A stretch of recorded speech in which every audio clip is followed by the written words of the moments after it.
Congratulations to Maslin Perry and Coach Dave Riggs, also St. Paris Graham and Delta on their state titles, while the OHSAA saw fit to not let Cable 9 bring you this year's state finals.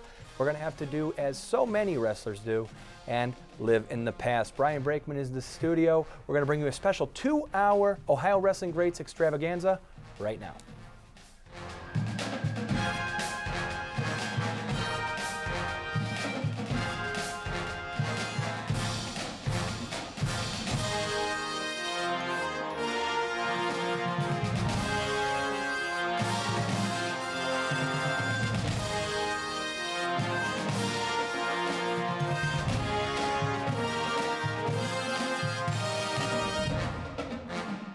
Once again, joined by Brian Brakeman. He went into the vault, brought out some of the best matches, some of the best wrestlers, some of the great moments from Ohio high school wrestling and beyond, actually, this show. This will be our unofficial 8th season, 1 2-hour show. And we're going to start with a match that a lot of people asked us about, some claiming the best match they ever saw at the state tournament. I'm talking about 1982. That's right, and that's a rematch in a way. This is for the state title between Joe Silvestro, who was the 167-pounder for St. Ed's and the defending state champ at the weight, and Todd Derbyshire from Troy High School, who had been third the year before, losing to Joe, and wrestling for the title this time. Both seniors, both superb. And I have to say, when I heard about this match, I assumed it was a little bit of a fluke. You're going to find out that's not the case. No, I think... We're at 167 pounds right now, and our fourth and final St. Ed's finalist, Joe Silvestro versus Todd Derbyshire from Troy, Ohio. And there's Silvestro almost with the takedown. Yeah, no points awarded. Got to bring his knee down. He's going to try and force a cradle. He's got it in. They still haven't given the two. Got to free that one leg. And he's done it. Still no points. He's got him in a cradle with his shoulders down.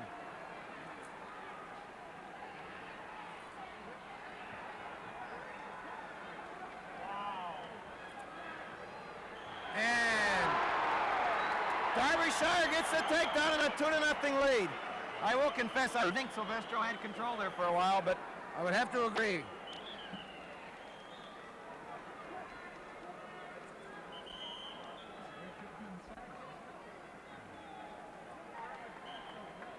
Silvestro now in the bottom position, down 2-0. And that was a great about 20 seconds of wrestling there. Derbyshire, obviously the bigger and stronger of the two.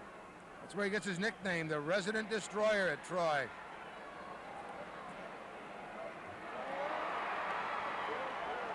Derbyshire, like some of the other wrestlers we've seen, has a little something to prove here.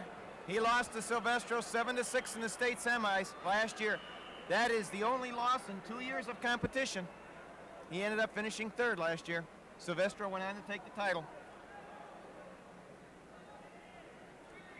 He's got that slight height advantage, and he looks strong. We've come down to 10 seconds. First period. Silvestro hang on that leg. 2 seconds. 1. And time runs out. 2 points.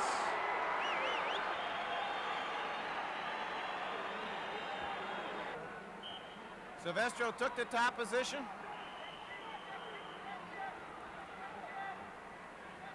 And there's the escape. And that makes it 5-0 Derbyshire.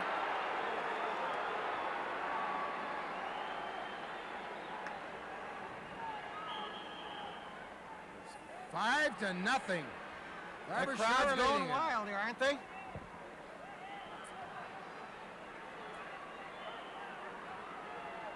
I think this is probably one of the strongest wrestlers that Silvestro has faced.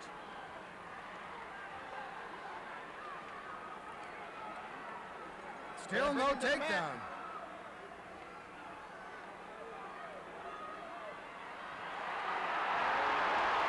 And it's 7-0.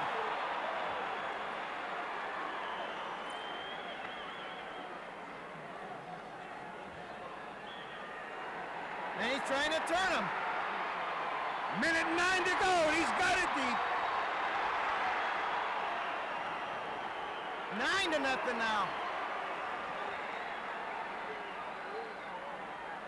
Half the match is gone, and it's 9-0. Silvestro's going to have to pin him if he's going to win.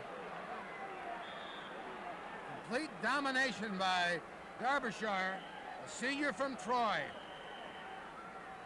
And with that build, you can understand why he's a great linebacker and fullback. He's a great all-around athlete. He turns Silvestro again. He's got him this time.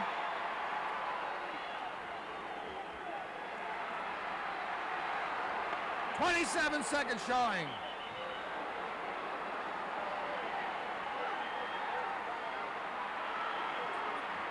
"18 seconds. He's got him. It's going to be a fall right now.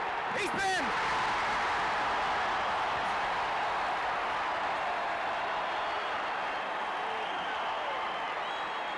The agony and the joy of losing takes place on that mat. And you saw the flip of Todd Derbyshire. Boy, we've seen the revenge motive mean so much tonight.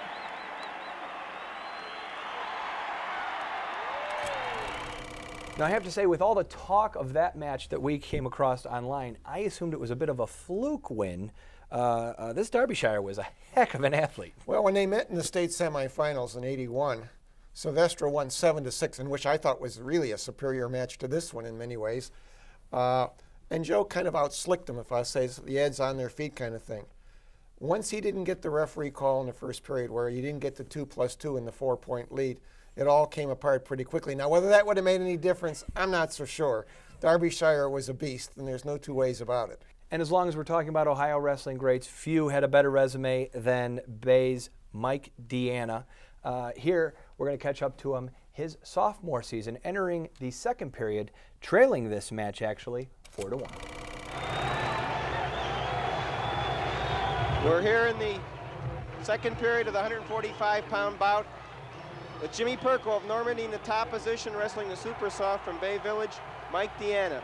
Perko leading 4-1 because of 2 first period takedowns. Deanna's 1 point of an escape between them. Perko 20-1. Deanna 23 victories, no defeats. The sophomore from Bay Village, who was second here last year and 4th in the state.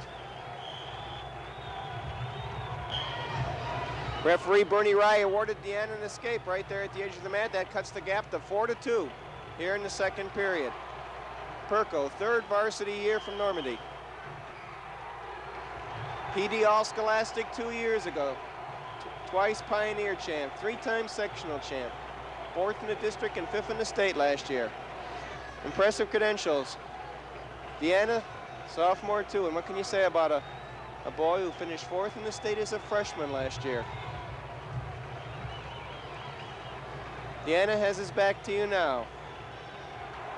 He's trailing 4-2 with 30 seconds to go in the second period.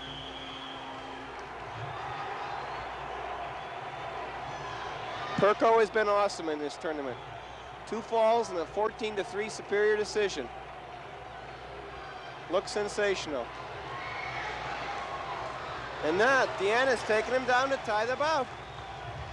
Takedown from Mike Deanna. Right here at the end of the second period. And we'll go into the third period with a tie score, 4-4.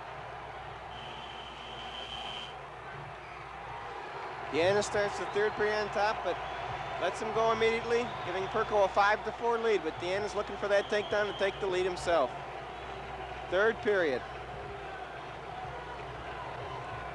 Both boys very smooth, very good on their feet. Perko got the 2 takedowns in the first period. Deanna got it in the second. He's looking for it here. Not going to get it this time, though. Perko counters successfully. Deanna's got it this time. Hasn't given it yet. No near fall points, but the takedown's there, and Mike Deanna takes a 6-5 lead.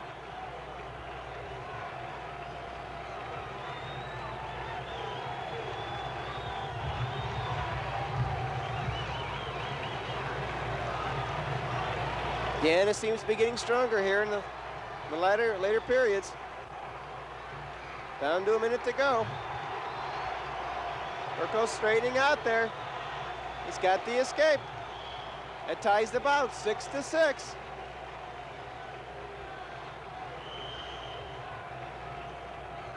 45 seconds in the third period. A takedown here probably will decide it.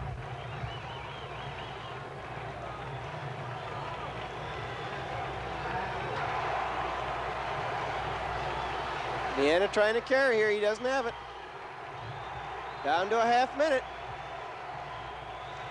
Deanna's in on that leg now. He's got to bring Perko to the mat though to get the 2 points.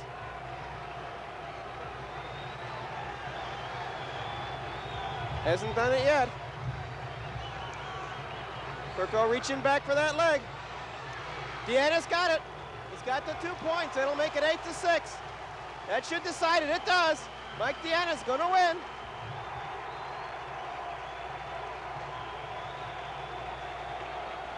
Here's your champion. Sophomore from Bay Village, Mike Deanna. 8-6 victor in a very fine bout with Jimmy Perko of Normandy. 2 fine wrestlers, both doing very well. Well, as you saw, the opponent in that match was Jim Perko, who was a senior that year and one of the very, very finest wrestlers of that particular time period. It's interesting, this is kind of the round 1. Deanna the winner, 8-6. Round 2 was the next week. That was the sequel, and that was even maybe in some ways a more compelling match, which we've shown before, that went into overtime, that went to a referee's decision that eventually ended up a 2-1 referee's decision in favor of Deanna for his first state title. The interesting part was that one of the 2 guys that voted for Deanna in the final was Sandy Cagio, the great referee, Hall of Fame referee. About a month later, I had the film and had him rescore it from the point of view of where the camera was, rather than where he was, which was the opposite side. Not realizing that he'd already done this once, this time he scored it for Perko. So that's how close it was. Yeah, he will be missed. One of the great, I would have to say. One of the greatest of all time. In a class by his own. Now, as long as we're talking about Ohio wrestling greats, Olympian Andy Rovat from St. Ed's, we actually came across an interesting match, and again, another one of the greats. He's sort of an unlikely finalist this year, I believe his sophomore year, against a rolling Joe Heskett. Right. This is a great match because when we televised it, we had no idea how good Andy Rovat was going to be. He seemed like kind of a chubby kid who unbelievably had made the finals, maybe on his St. Ed's reputation or whatever. And he was wrestling Joe Heskett, who was defending state champ and really one of the great high school wrestlers of all time and from that Walsh group. And in fact, the only man who ever beat Cale Sanderson unofficially in college when they were both being redshirted. So we're talking about Heskett being an overwhelming favorite. We ought to need to remember Rovat won the state title the next 2 years, so it wasn't a fluke. Look at the defending state champion Joe Heskett, who has pinned through sectionals, districts, and states so far. 11 consecutive falls. His record right now is 36-1, and he'll be going against the big sophomore from St. Ed's, Andy Rovat. He's 32-10 this year, sectional champ. 3rd in the district, losing to Heskett in the semifinals, and placer in every tournament he has entered so far this year. I know you haven't seen Heskett much, Clay, but I'll tell you, so far at least, nobody's found the answer to that cradle of his. It's been deadly. Boy, that is amazing string there. Falls in sectional, district, and state. In fact, I think right now 19 in a row going back into the regular season.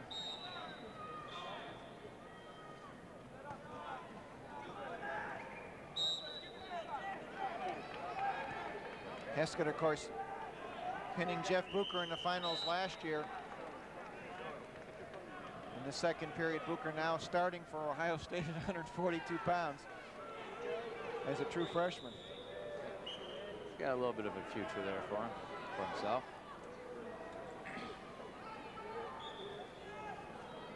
Nakamura's victory put Walsh within, or Ed's within 4.5 points again. But there's the takedown, and now here comes the cradle. Does he work his cradle off legs, or? He works it almost from anywhere lately. He's gotten very, very confident. He's starting to bring the leg up. And a stalemate position. Heskett, just one of the nicest young men you'd ever want to know. Terrific student, clearly a terrific wrestler.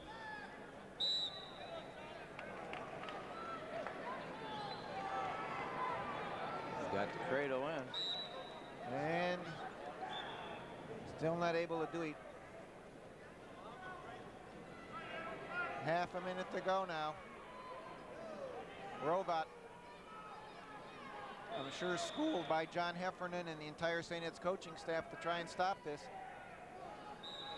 Not able to do so.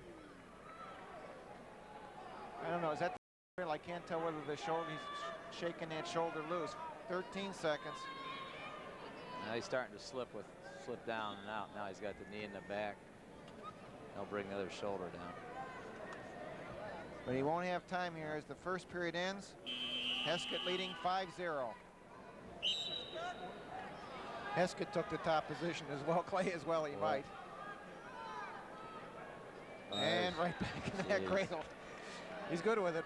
He sets it up nice by throwing that leg in. It's tight now. And there's the fall. 4 minutes and 20 seconds. They wanted that fall for the team points. I'm sure Heskett wanted the fall from a personal point of view. 12 matches in tournament action, 12 falls. And that's really hard to, so hard to get a pin at the state level. And there's your winner, the champion from Walsh Jesuit, Joe Heskett.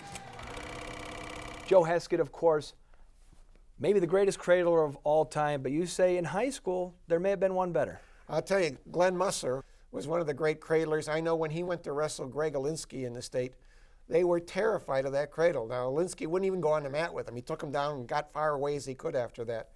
But Heskett didn't use it as much in college. It doesn't work as well in college generally, but in high school he pinned his sophomore year, kind of a surprise against an undefeated wrestler with that cradle. It was a hellacious move. I'm pretty sure Glenn helped out in that North Akron room. I would find it hard to believe that they hadn't crossed paths, which is going to bring us to our next match. It's 1997, and this is a notorious match. It's the first one out of the gate, 103-pound weight class.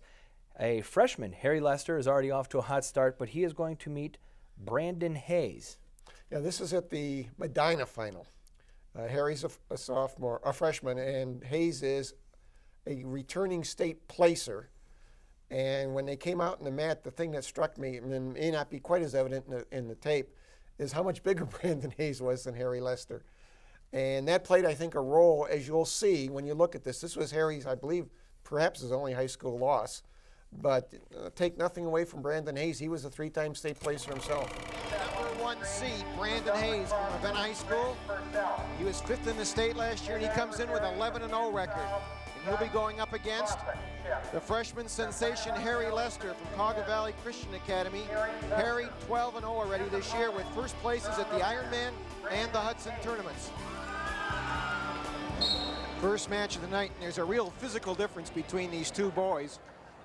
Brandon Hayes, obviously a much bigger lad and also a junior. Harry Lester, smaller, quicker. Looks like he might be a weight class less than 103 really, Sean, but tremendous balance. Yeah, he might look small, but I hope Hayes doesn't underestimate him. He's pretty good for a freshman. Terrific balance and very good movement, I think. Obviously 12-0, and he's beaten some outstanding competitors already this year.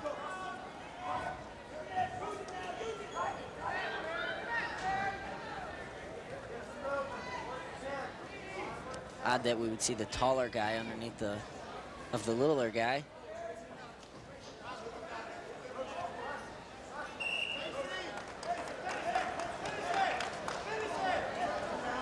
We saw Hayes in the finals at the Solon tournament. Oh.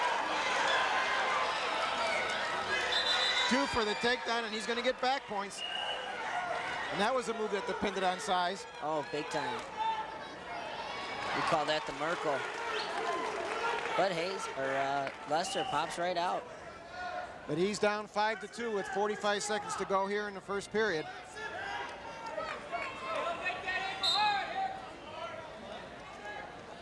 This actually may be the first time Lester's been behind this year. And a stalemate.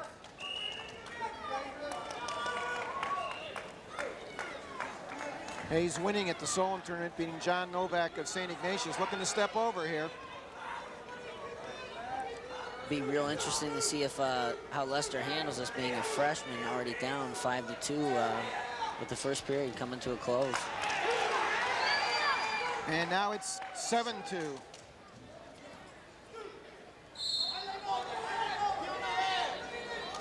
All right, Hayes just looks like a weight class or two bigger. No question about it as the time winds down. And the first period will end with Brandon Hayes, the junior from Ravenna, leading 7-2. You're looking at Lynn Hotailing, the tournament director here at the Medina Invitational. Busy as always, making sure this tournament is well run. Time is now Hayes' biggest ally. He's ahead by 5, and there's only 1:10 to go in the mount. A very quick moving bout. And the takedown for Lester. That makes it 7-4.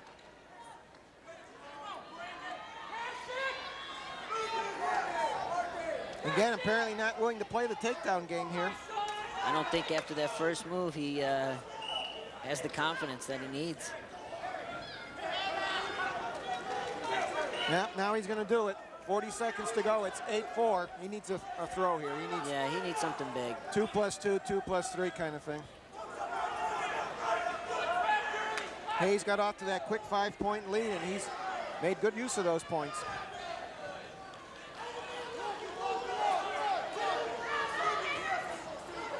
Oh, around him quickly. That makes it 8-6. 15 seconds to go. Makes you think with these 2 third-period takedowns, maybe things would have been different if he tried that in the second period. But as it is, Brandon Hayes with a big first period is going to end up with the first championship here tonight at the MIT. He'll be the titleist at 103 pounds. Go with his Solon championship last week. And there's your winner, Brandon Hayes from Ravenna High School, who ups his record to 12-0. Harry, of course, two-time Olympian. And you're right, we had some other matches, not too many because he was a Division III wrestler, and they didn't always get covered as much back then. It was really just a matter of logistics. Another wrestler. Well, one thing before we go a little bit about Harry is that he went to Iowa State. Didn't stay there long because he wanted to concentrate only on Greco-Roman wrestling. And that's what led him to Olympic berths and, in fact, a silver medal, I believe, in the World Championships. Right. I actually remember lots of rumors about grades, and it had nothing to do with that. He actually has a few degrees and has had an amazing career. And again, he's one of those lightweight Division III, slick wrestler. Did not have, and not great on top. I did not have high hopes for him in college, and seemed to bear itself out. And boy, did he prove everyone wrong with his outstanding Greco career. But as I mentioned, not everyone was covered back then, but you did manage to go to a Division II sectional in 1994. And this is, again, one of the greats, particularly on his a real pinner, Drew Periano. Drew was great. You know, his older brother Tony was an outstanding wrestler and a state champion for Fairview Park. Drew really outdid him, and he is the kind of wrestler that would physically dominate most of the people that he came up against. And I think he uses that philosophy now that he's the coach at Northwestern University. Interesting, the Big Ten has 3 coaches basically from about a 3-mile square area in Joey McFarland at Michigan and Drew Periano at Northwestern and Jim Heffernan at Illinois. Ken Moultrie, the junior from Benedictine. His record stands at 15-9. He's unseeded. He takes on the #1 seed, Drew Periano, the junior from Fairview Park, defending state champion, and his undefeated record stands at 29-0. Over these many years, Periano has just been a household word when it comes to wrestling. I tell you, Drew has really improved too, Mike. He was state champ last year, and you say, well, that's doing pretty well, but he's better this year, a lot better. He's got a brother who's doing very well at Northwestern now. Tony ranked in the top 10 at 134, but this boy is coming to his own. He is outstanding. This is the last of the Perianos. Well, second and last with that 2-0 lead, and he's become a real pinner. In fact, he was voted the outstanding wrestler at the state dual meet tournament down in Wright State, mainly because he beat a returning state qualifier 10-2 on that extra point for a major decision. Ended up winning the state dual meet title because Fairview ended up by winning by 1 point. Nice moves, but they're off the mat. The loud cheers that you're hearing now, I think was for a fall by a Garfield wrestler. Got a pin. Actually, an Olmsted Falls wrestler. Olmsted Falls, I'm sorry. Uniforms are very similar. Yeah, they certainly are. Kevin Atkins pinning at 130. And you're going to bet Periano's looking for a fall here from the team point situation. Look at the little things he does. Keeps Ken off balance with his foot, keeping the leg up. That makes it 4-0 right now. Got to applaud Moultrie's determination getting here to the finals. Back points. The bar right over there. He's going to hop right over that bar, I thought. Moultrie, very strong. There it is. There's the bar. 22 seconds to go in the first. There's the fall. 141.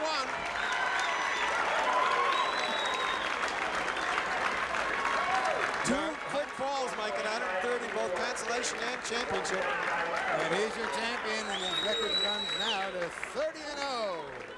Spin everyone he's faced. Yeah. Speaking of another college coach and a great, this is before you really tracked youth wrestling, not necessarily you, I think you were ahead of the curve with that. Sean Nelson from North Royalton was a special 98-pounder.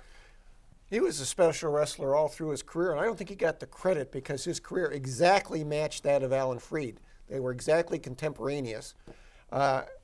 In their freshman year, they both were at 98 pounds, and Alan finished third. That was the time he didn't win. And Sean finished fifth. That was the time he didn't win. And then North Royalton moved into Division II, so they weren't competing at the state level anymore, and they were both dynamite wrestlers. And he ran into Steve St. John later in his career. No slouch in his own right. Right, that was the year he beat him for his third state title, and St. John was runner-up and then won the next two, and his for himself. The thing about Sean was he went to Penn State, and unfortunately for him, he wrestled one weight above what he should have wrestled because they had Jeff Prescott, who was a national champ himself. And, of course, Sean was an All-American, too. And now a head coach. At Findlay. And you actually hear his voice announcing with you on some of these matches later on. Nick Canatano from Solon. This is a very one-sided match, but I have to say Nick Canatano was a real pinner. That's one of the reasons I selected it before going in and looking at it. He had a heck of a career, too. He was very good. Solon always had good lightweights, and that continues to be true. I mean, just last year, Brandon Thompson with 3 state titles. This is just another one of their really good kids. Yeah, but Sean Nelson, one of the best. At 98 pounds, you're looking at Sean Nelson, who comes in seated number 1. And he's also undefeated this year, 20-0. He's going to be going against the number 3 seeded Nick Canatano, the junior from Solon, whose record is 20-3. Mike, this should be a good one. These are two of the strongest 98-pounders in the state. Nelson, in particular, 5th place in the state at this weight last year, and many feel he may win it again this year. It's interesting, he had really not any serious trouble in this competition, but he was taken down for the first time this year. No, you're joking. First time in this tournament he was taken down? Yep. Mike Deck from Holy Name took him down. It was the first time he'd been taken down all year, and it was his 20th bout. And he's only a sophomore. And he has the first 2 points already. About a half a minute gone this first period. Canatano trying to work his way around. Nelson still with the leg there. Both these boys very strong. Canatano a junior, Nelson only a sophomore. He was 5th in the state as a freshman last year. The control still with Nelson. He's going for the cradle. He's got the cradle. He being Canatano. The advantage, though, they're still dangerous position for both boys. Nelson now. Boy, talk about not panicking. A reversal. That ties it up at 2 apiece. Nice wrestling by both boys. We saw Canatano earlier in the year win a technical fall to win the Solon Comet Classic at 98 pounds. And he's had no trouble in this tournament so far either. Neither boy really has been challenged. I'll tell you what, they aren't challenged too toughly in the classroom either. Both of them 3-point students in the classroom. There's going to be a clasping hands call against Canatano here, and I think Nelson is about to get a reversal as well. And with 16 seconds to go, first period. Back points, no. Reversal, 2. That makes it 4-2 and 1. For the clasping hands, that makes it 5-2. Nelson in the lead late in the first period here. And in fact, that's the way the first period will end. Nelson shows down position.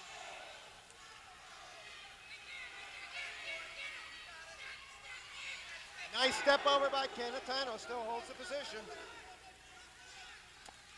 Well, I'll tell you, they're awful cool wrestlers, both of them. Particularly Nelson, only a sophomore. He's 51-4 in 2 years. Hey, it's interesting. Nelson's no beginner at this sport. He was a 3-time city CYO champion. Half minute gone by, first period. Big match for Solon. They've got 4 going for first or second, but they've got 5 for third. So they've got 9 going into the final round, which matches the same number that Maple Heights has, except Maple Heights has 6 going for first and second, and 3 going for third or fourth. And there's the escape. That makes it 6-2 here. Canatano's got a 1 to take down here. He loses this one, he'll be 6 points down, and that's going to be a long road to come back. And he's got less than a minute left in this second period. Head and arm here. Head and arm. He's got the 2. That makes it 8-2 Nelson, and he's not going to be content with that. Where do you pick up such skills as a sophomore? One of the places is his brother Jimmy, of course, the state place winner just a couple years ago. Look at that. 30 seconds on the clock. Second period, there's some back points of 3 at least. There you have it. That makes it 11-2, and boy, Nelson looks good tonight. This is a really first-rate competitor he's wrestling, and he's got a 9-point lead here late in the second period. Down to the final 10 seconds of the second period, and a commanding lead by 9 points, 11-2. Nelson will just want to hold him here for that last few seconds. And he does.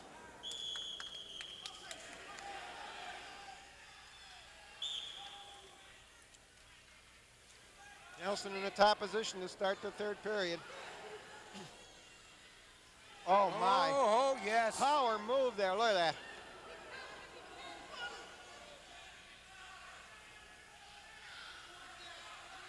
Two more. 13-2. Sean Nelson came to wrestle tonight. Better not get careless. That's right. Canatano can score and pin from any position. Oh, look at that step over. Beautiful move. That's close now. Let's look at the step over again. That's the way it's supposed to be done. Minute and 9 seconds to go in the period. And Canatano fighting off that pin. 2-point reversal, 3-point back points. That made 16-4. 53 seconds to go in the match. Should mention the 2 other regional qualifiers at this weight were Mike Monachino from Maple Heights and Mike Deck from Holy Name.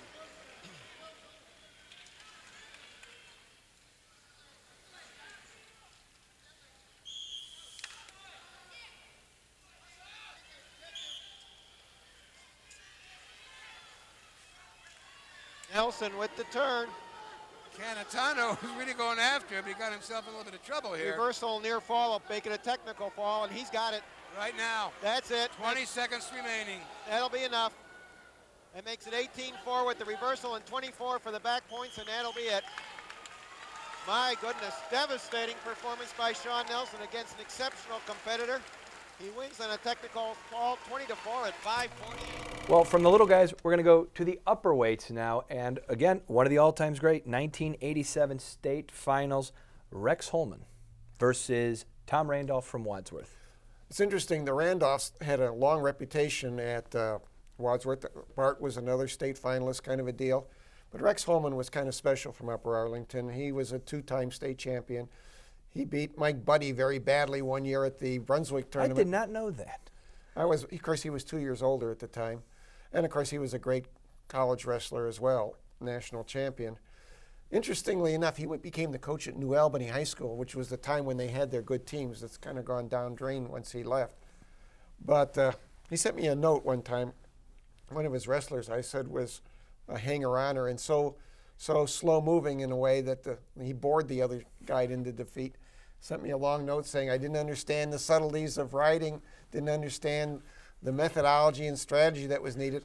Ironic, since he was one of the most aggressive wrestlers we saw. Which you'll see in this match. Not a lot of subtlety in Rex Holman when the whistle blows. Randolph, a senior from Wadsworth, he's undefeated this season, 29-0. He's going to be going against Rex Holman from Upper Arlington, junior. He's also undefeated, 35-0. Both were first in their districts and first in their regionals. This is a big one. Both boys undefeated. Tom Randolph from Wadsworth, and of course Rex Holman from Upper Arlington. He goes right for the fall.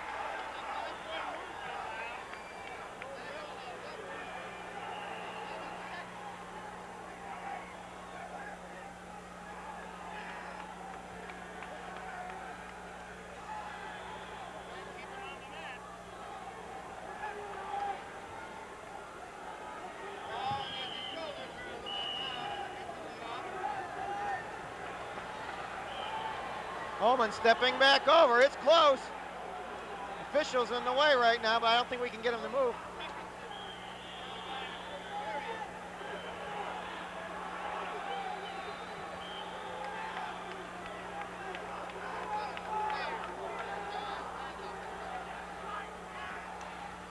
Oh, he lurched right out of it. His coach gave him the right direction there. John Camuglia with the right direction. That makes it 5-0. 52 seconds remaining in this period.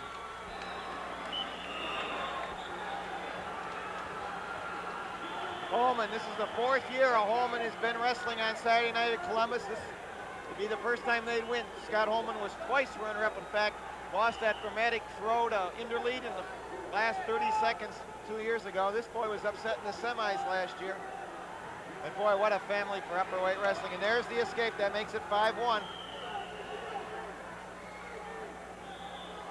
Boy, that's a real hole to dig yourself out of, though. 5-0 in the first 10 seconds. Oh, you better believe it.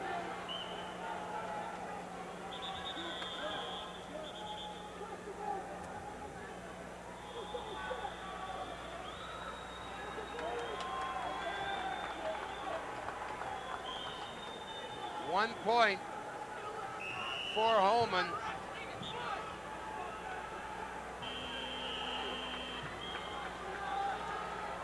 We'll make that Randolph, I'm sorry.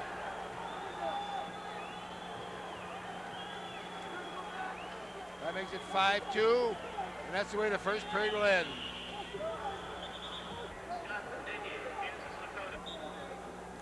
Start the second period. It's a 3-point lead by Holman. And he's not, Randolph's not going to waste any time. Randolph trying to work his way back here. He appears to be the stronger of the two, but Holman seems to have an edge in quickness.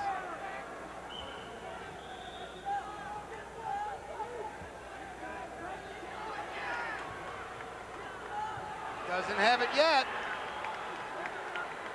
Now he's got it. So Holman now leads it 7-2. Minute 15, second period. And now Randolph warned for stalling.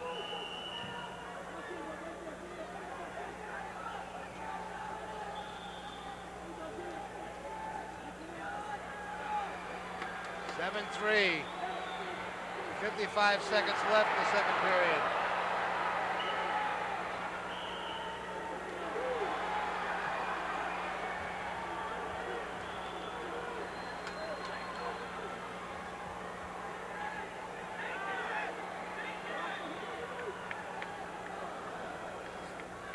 a real tangle, isn't it? It looks like a stalemate position if I've ever seen one. Yeah. And there it is. Randolph took the choice. He wanted down. He feels he's going to have to get an escape and then a takedown, but he'll still make him one shy. 7-4.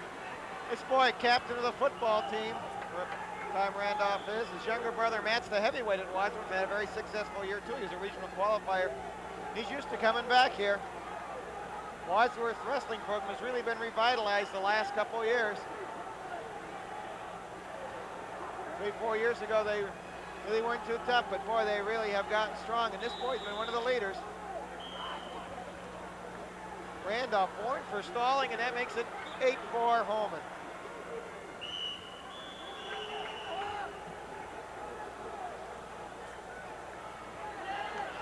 Holman with that single.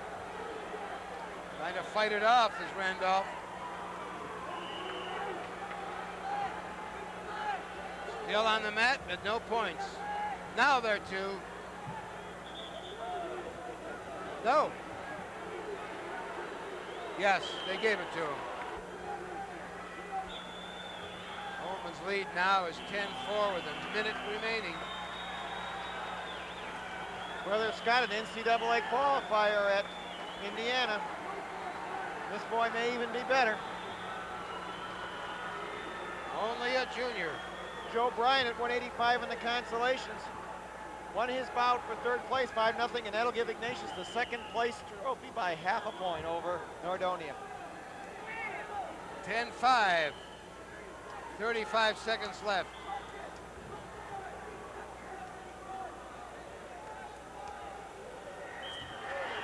Oh, look at. Holman gets two more, that makes it 12-5. Boy, he's good. I don't think you can go upper body with him.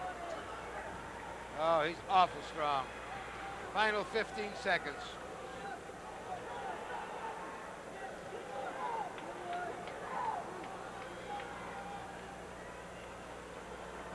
Down to 4 seconds, 1 point, makes it 12-6. But that's all academic. Jubilee, 185-pound champion, is the junior from Upper Arlington. You know, while going through these tapes, something I kept coming across is the physicality of that era. It's certainly much more technique now, but there were some bruisers back then. There are some bruisers today too, frankly. But yes, there are, but Holman, one of the most physical wrestlers. This next match features a 9th grade C.P. Schlater. Now, he is at the Medina Finals, wrestling for Columbus DeSales. No surprise to people in the know, but he's going up against a 2-time state champ from St. Ed's, Mason Leonard. Mason was a very interesting wrestler. He and my nephew, Craig Demetris, who was a state runner-up eventually, and Ryan Bertine, who was a state champ and a 2-time national champ, hung around together. I have pictures of them spectating when they were 6, 7, 8 years old. Mason was the slickest of the three. Very, very sharp, very good mind for wrestling. All that said, it doesn't do him much good against CP in this particular situation. But the enduring moment, I think, was when he wrestled Joe Flug for his 3rd state title. Flug, a heavy favorite. Technique-wise, strength-wise, quickness-wise, Mason out-slicked him anyway and took it. And apologies to the young men on the losing end of these matches. But again, for a 9th grader to come in against a 2-time state champ, and you're going to see, you mentioned slick, there is a physical difference between these two wrestlers. You're looking at the fabulous freshman from Columbus DeSales, C.P. Schlater. He's an unseeded wrestler, but he's already 13-0 this year and is an outstanding prospect. He'll be going against 2-time state champion Mason Leonard from St. Ed's, 12-1 this year. And as I mentioned, twice a state champion, 98 and 97. Okay, second period action here. Mason Leonard in the down position. C.P. Schlater, the very fine soft freshman, on top. He's doing a nice job here. He's got a nice bar arm wrapped up, looking like for a tilt here.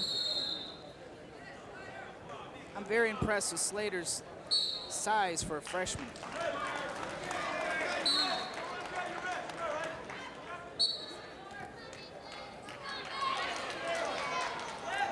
Nice little stand up by Mason. Nice little freestyle throw there.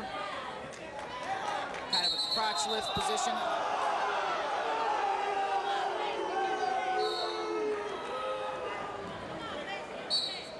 Little controversy there, huh, by the toll pole? Yep.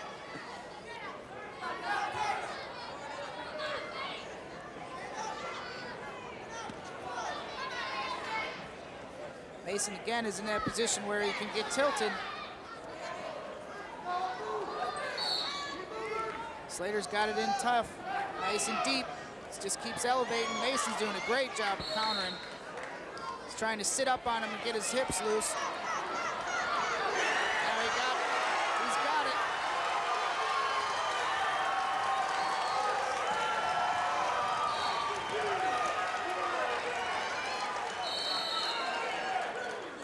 He gives him 3 for that. Again, there certainly could be controversy whether there was a 5 count totally there. I'd have to agree with you, Brian. It looks like he started, stopped, and started again. But Mason is not very active on the bottom. He seemed to be a little disheartened after his near reversal was stopped on a potentially dangerous there. He's got 20 seconds. He needs to get a point here.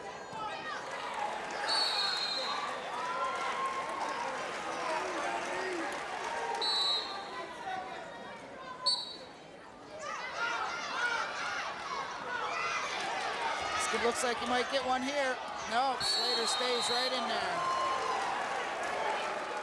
Mason Lenhart, 2-time state champion, but I don't believe he's ever won the Medina. I think he's had his worst tournaments here. And the period ends with Slater with those 3 back points in the lead, 3-0. Mason's a little frustrated, looks right now.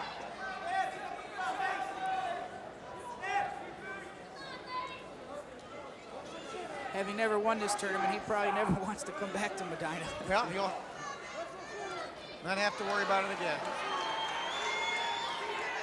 Mason's had a great high school career, 2-time state champ already. He just got to have a little more fun doing this. Yeah, I think you're right, Brian.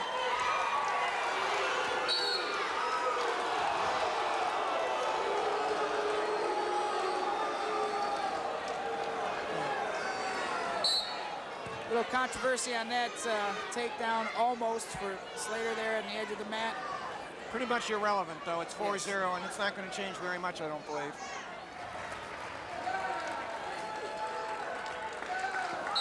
that's it. What an outstanding freshman we just witnessed there. He extends his record to 14-0. Winning both the Midwest Classic, the DeSales Classic, and now Medina Invitational. CP, of course, a 4-time state champ, dominant wrestler. He was probably the wrestler closest to having a perfect 4-year career in Ohio. No wrestler has ever won 4 state championships and been totally undefeated throughout his career. In a very good schedule. In a good schedule. And CP, only loss in 4 years was at the Beast of the East, where he took the wrestler down twice and led 4-1 and eventually lost in overtime. And I forget the name of the wrestler, but he was an All-American later in college. That was his only loss. And fair to say, a grinder, physical. In fact, towards the end of his high school career, you didn't select his matches because, first of all, people didn't want to wrestle him. And they were not blowouts of the GT Taylors and those other exciting matches. Again, that's one of our criteria too. Matches that are exciting. There's many very good wrestlers that have very boring matches. Well, the interesting thing is, of course, he wrestled for a couple years at Columbus DeSales. And when we think about the broader picture about what a great program that was for 25, 30 years, and think about where it is now, not a single qualifier at this year's state meet, and a program, frankly, that is going to need a tremendous rebuilding job. Well, and huge enrollment numbers there. Don't they get? I think they actually get 5 qualifiers out of that area, which is absurd, if you ask me. Well, they get 4, but there's a chance sometimes when they split it to get 1 more. But compared to Northeast Ohio. Now, speaking of Northeast Ohio and speaking of the opposite of a grinder, without picking fights, one of the most fun wrestlers to watch, for my money, from Aurora, Josh Schroeder. We're going to catch up to him here. His 160-pound state final match. This is his junior year, but boy, was he fun to watch. Wrestling Brad Swanbeck from Huron, 30-2 in his own right. But and this was a very anticipated match, a very highly anticipated match. It was, and the interesting thing about Josh is, as we will discuss, he got injured during his senior year and wasn't able to continue at the state tournament. I think for many years people said Josh Schroeder was the best wrestler Aurora and Dick Bliss ever put out. And you mentioned that senior year. Those are the things you remember. That was a gutty performance, and state finalist as a sophomore at an upper weight, but also really, really entertaining to watch. Take a look. This is 1995, the year they won the state title. Josh Schroeder from Aurora. We're at 160 pounds in Division III, and this is Brad Swanbeck, the senior from here in Ohio, 35-2 and a three-time state qualifier. He was fourth last year at this weight, and he'll be up against Josh Schroeder, the big junior from Aurora High School. Josh is 34-1. Also a three-time state qualifier, and he's placed 5th and 2nd the last 2 years. Swanbeck and Schroeder, I think the Division III people have looked to this matchup for the entire year here at 160 pounds, and finally we have it. And we have the place winners. Oh, nice movement by Swanbeck there. Excellent change of directions, and Schroeder waiting for him to try to take him down that way. Counters, gets the takedown. Schroeder seems to be by far the larger of the two, doesn't he, Jeff? He certainly looks a little bit bigger. Certainly has more length. 2-0 Schroeder. One thing Schroeder has to worry about, last year as a sophomore in the state finals, he took a quick 4-1 lead with 2 really sharp takedowns. Maybe relaxed a little bit then and ended up being tied at 9-9 in overtime and then giving up the takedown in overtime to lose the state title to Ryan Slack, who's now at the University of Pennsylvania. Now a junior. His only loss this year was to Scott Overholt, who was wrestling the Division I state championship bout. Schroeder now trying to work the power half, and they go out of bounds.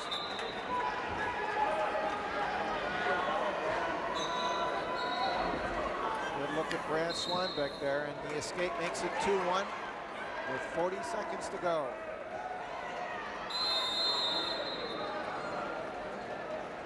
Swanbeck had really the best shot of that first period there. He just didn't finish properly. He blew the finish. Tried to pull him down instead of force him down. And Schroeder, nice short drag. He's got another takedown. And it's 4-1. Schroeder likes to wrestle from the mat. He doesn't mind being in bad position underneath. He's got them quick little slinky hips. He can get out sideways, and he's very good with that short drag. And he leads 4-1. Kind of deja vu here, same as last year. 10 seconds to go in the first period. And the stalling warning on Schroeder. Wow, he has his legs in, power half.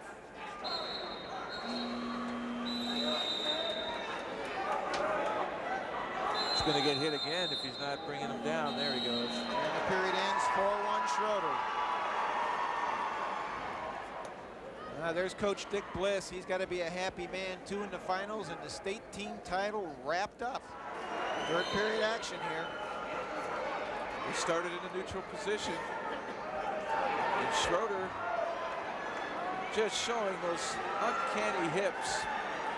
Swanbeck unable to break the balance. Schroeder on top, getting back points. And the takedown should make it 8-2, and the back points 11-2. This is starting to be a rout, Brian. Schroeder just daring Swanbeck to go under him, and despite great position, he's just able to counter. There just seems to be such an enormous difference in either strength or mobility here. Swanbeck, no matter what he does, unable to score. Maybe it's balance. Well, Schroeder able to keep himself up like that. Looking for cradle here. Last minute of the bout. All year, people have been saying that Aurora has those 2 huge horses in the barn. Schroeder at 160. He's going to get more back points here. He's going to get more back points. Executing a Navy very well there. You see him reinforcing the lift on his opponent's legs with his knee. And he's not satisfied. He's going for more. After last year, he's not giving up. More back points, and that'll make it 14-2. Last 30 seconds here.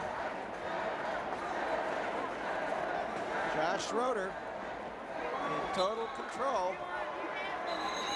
And he might get some more back points. But Swanback able to get to his belly there. Schroeder stepping over. 3 more back points would make it a technical fall. We're at 10 seconds. Josh Schroeder is going to do it. Yep, there won't be time. 14-2 is enough. More than enough this particular year. Josh Schroeder, big junior from Aurora, second last year, but this year, the state champ at 160 pounds.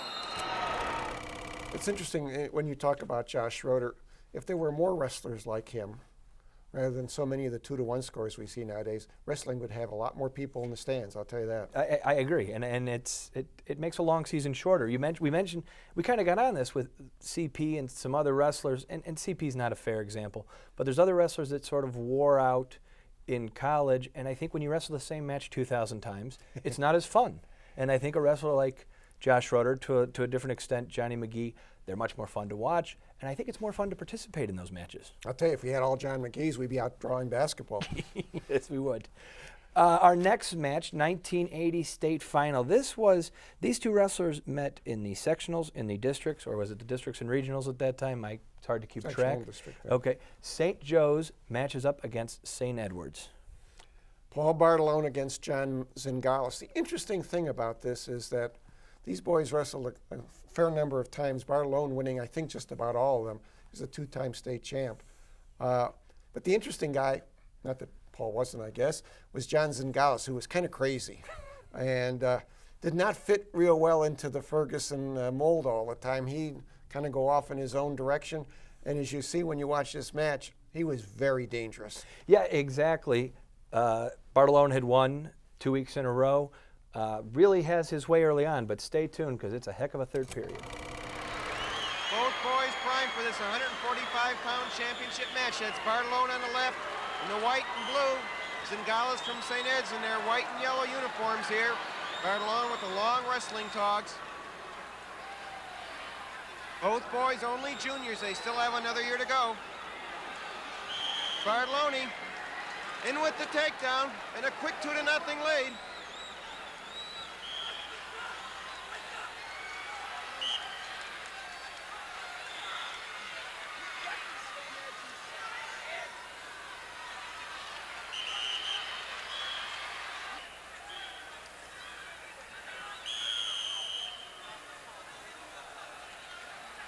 That's the escape for Zingalis here. That makes it 2-1. Bartolone all over him again, but no points there. These boys have met twice before. Bartolone winning both times, 11-6 and 8-5 in the district semifinals last week, and about much closer than the score indicated.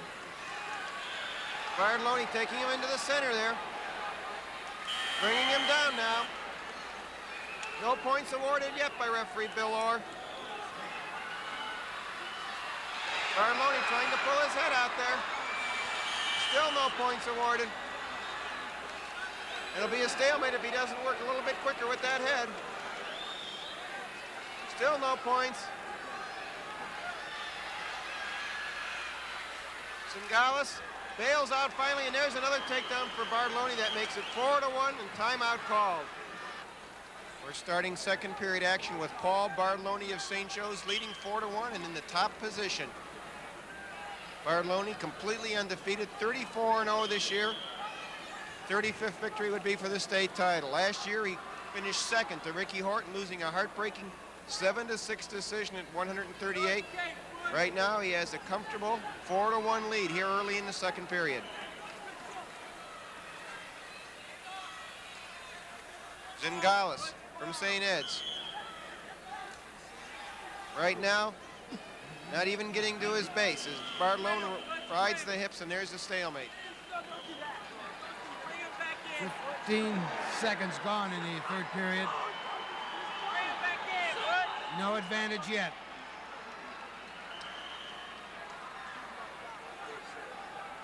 And now 2 points, Bartoloni from St. Joseph's.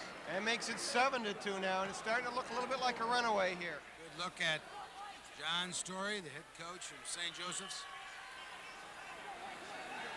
Oh, a takedown, he could get back points. What a move by John Zingales. And a roll through another 2 points for Bartoloni. Zingales had tied it at 7-all, and now it's back to 9-7 Bartoloni. Wow, Zingales with what a courageous move there with that hip toss. And that's the match. The 145-pound champion, Paul Bartoloni from St. Joseph's. Oh, you can't say too much for John Zingales. What a gutty move there with the last 15 seconds. The 1980 state tournament, notorious for another reason, Brian, 8 disqualifications? There was a huge number of disqualifications, and not only disqualifications, but disqualifications of some of the very best kids. Tom Kalski, a huge favorite to win 175. Bob Branilovich from Nordonia, disqualified. He was the number 1 ranked, 50. I think they were 54s in those days. Ron Cantini from Fairview. It was a disaster, actually, for the fans and for the wrestlers. People were I don't want to say taking dives, but eventually one of the boys who had been won twice on disqualification wasn't allowed to wrestle in the finals. They said, you know what, you've been hurt so much that we're afraid for your safety. Is that, because I've heard that seems to be the consensus, people were taking dives. It seemed that way. I mean, and that's sticking with our theme about matches that are fun to watch and not. I always thought what they should have done, and I still think what they should do, is when there's a controversial situation, a slam, for example, that the referee makes no call. He goes over to the table and writes down either a DQ or continue, so that the wrestler who is on the ground, who is hurt, doesn't have the incentive to continue to be there and win. I like that. I like that a lot. No one's ever proposed such. Does anyone ever use something like that? I proposed it many times, but as far as I know, it was only used in the state of West Virginia. And that's not a bellwether state when it comes to refereeing. Now, Ohio wrestling greats, we're going to play with the rules a little bit here. Cleveland State had a heavyweight who's got to be considered one of the greatest to ever wrestle in this state, and looking for good heavyweight matches, not an easy job. I'm talking about Matt Gaffari. That's true, and but this is still Ohio because his opponent in this case is Dan Moxley from Barnesville, Ohio. The older brother, as it turns out, of the great Tim Moxley, the 6'8", 300-pound behemoth, who was a 2-time state champ in '84 and '85. This young man was about a 67 or 75 in high school. Suddenly was a 260-pounder in college, but that wasn't going to be enough in this particular case. Yeah, this is Ohio State wrestling at Cleveland State in a dual meet. Actually, the dual meet comes down to this match. Moxley has a chance for the win, but he has to overcome a ferocious Matt Gaffari. The big boys right now, Matt Gaffari from Cleveland State, Don Moxley, the junior from Ohio State. And this match will decide it. If Moxley were to win by a fall, the bout would end as a tie, 22-all. However, Gaffari is the strong favorite, 6'4.5" and 260 pounds. He's had an outstanding year, 15-1 so far. His only loss on criteria.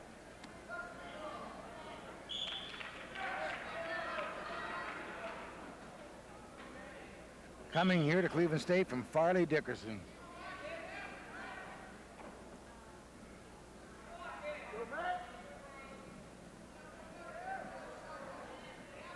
Gaffari, very interesting. Born in Iran, came to the United States in the 9th grade. Wrestled in New Jersey with some success. As Mike mentioned, 2 years at Fairleigh Dickinson College. Then transferred to Cleveland State, where he now has junior standing. He had to sit out a year before he was allowed to wrestle, of course. And 1 minute gone in the first period.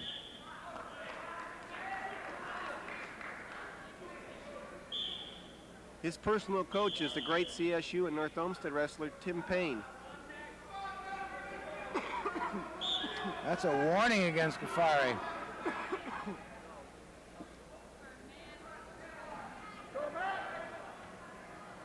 One hook toss by Gaffari. Got him on his back. That'll be at least a 5-point move. That might be the match right there.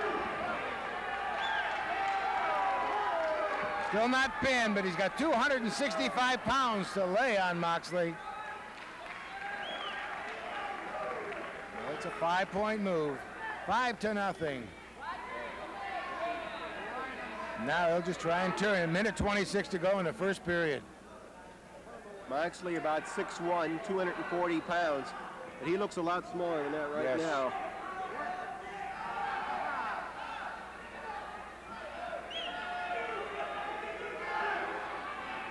They have not given a 1-point escape.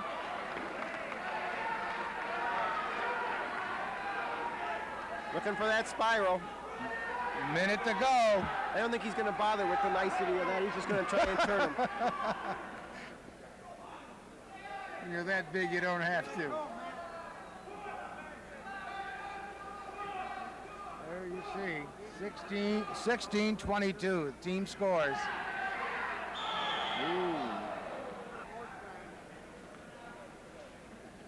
Ghaffari is from Iran. They've had a long line of great Greco-Roman wrestlers there. They've wrestled there for thousands of years. So it's not a new sport to Ghaffari, and he shows in great condition. Trying to throw 3-quarter. Try and turn him here. He's got 23 seconds to go in this period. The fans are getting involved. They want to see a pin. 17 seconds. He's got him over. 14. Moxley really fighting. 10 seconds. No pin yet. Pin with 4 seconds to go in the first period. Matt Ghaffari, the junior, raises his record to 16-1 and pins the junior Don Moxley of Ohio State. And Cleveland State wins it 28-16. Now, Matt Ghaffari is an interesting situation. A good mat wrestler, and though he, I think, grew up wrestling in Iran. I would presume. Which is freestyle and Greco and very little mat wrestling. And I'll tell you, he did a couple telecasts with us, and he, you know, we always say, well, heavyweights don't understand the strategies and the techniques. He understood them perfectly. And one of my favorite stories, and I'm sticking to it, during the 1980 hostage crisis at the junior college he was at before Cleveland State, actually wrestled under the name Matt Garafalini, and they told everyone he was an Italian wrestler that came to wrestle. Not that I think he would be afraid or in danger. Now, also sticking with this rules, in 1987, I believe, you guys went up to Edinburgh, who for some reason got to host a college all-star match. Tell me about that. Well, Edinburgh was a hotbed of wrestling then. Mike Deanna and Bruce Baumgartner were both there at the time. What's ironic is nowadays when there's dozens of people willing to televise most any kind of event, nobody was interested in televising it. So Mike Deanna called me and asked whether we would be interested in doing that. And naturally I agreed. I don't think Mike Mass is on this telecast. I don't believe he could make it. Okay. And so I was there by myself with one cameraman and a sound man and me. So it was not exactly a huge production, but it was a very interesting one. The kids were terrific. And the highlight match was John Smith, who was a world champion, I think, 7 times and a national champ a number of times, against Robbie Johnson, who has a big Ohio connection, went to Watkins Memorial High School down in Columbus. And Robbie was a wild man. He is the only wrestler to defeat Jimmy Jordan during Jimmy's high school career. Certainly beat Larry Vance and Patty Welch at various times to be state champion. And he had been on a real roll, and I think he believed he was going to win this. Well, I'll tell you what, he'd already beaten the number 2 and number 3 ranked wrestler in the country. When I wrote this match down, I assumed it was, hey, I want to see John Smith. John Smith coming off a redshirt year. Robbie Johnson was the outstanding wrestler in the 2 tournaments that preceded this, and as I said, had already beaten number 2 and 3. I think he was ranked 3rd at this point. And as you'll see, I don't know that was John Smith at this point? Yeah, he was, and there's a pretty big difference between number 1 and number 2 ranked, isn't there? 134 pounds. You're looking at the senior from Ohio University, Rob Johnson. He's going to be taking on John Smith, the junior from Oklahoma, whose record coming in is 31-1, ranked number 1 in the nation. This is a match a lot of people are looking forward to. Johnson's had a terrific early season, beating the number 2 and 3 ranked boys at the time to get his number 3 ranking. Smith has been the perennial choice, I think, all year with regard to the national title. He was redshirted last year, but as a sophomore finished 2nd in the country in 1985.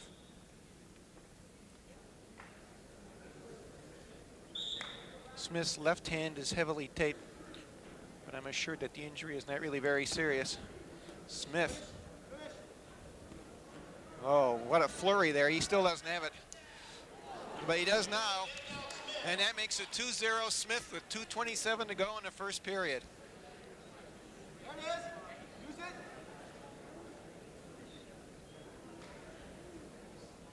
Use it. These boys exceptionally quick. And of course, Robbie Johnson is well remembered in Ohio, the state champion in 1982-3, and runner-up 2 previous years. Injury time in.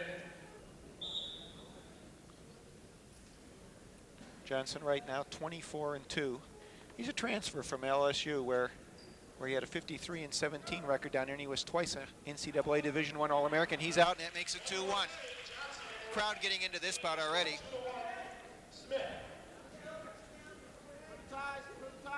I'm really impressed with both these boys, tremendously quick.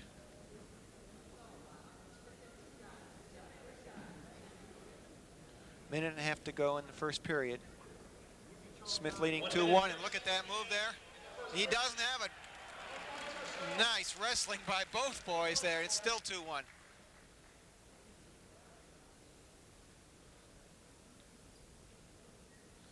I think Robbie Johnson is best known from his Ohio high school wrestling career at Watkins Memorial as the only high school wrestler to beat 4-time state champion Jimmy Jordan. Look at that duck under again and again, but Johnson coming back around the other way.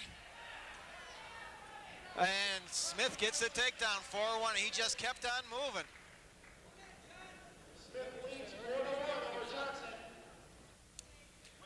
Never give up, do they?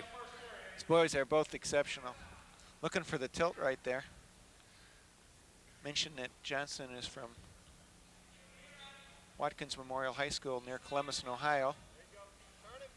Smith, 2-time state champion from Del City, Oklahoma. One of the finest wrestlers produced in that state. He had a high school record of 105-5. He's a freestyle national champ, Goodwill Games champ.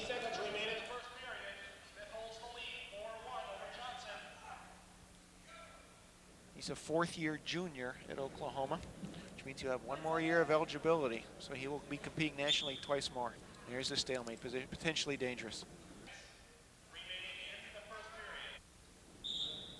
Last 5 seconds here, and the first period looks to end. Smith from the West leading 4-1.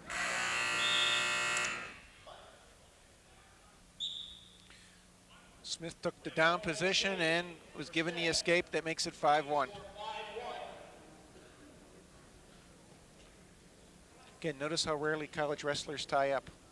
Shoot from a little further distance, which makes a lot of the carries that work so well in high school hard to hit here.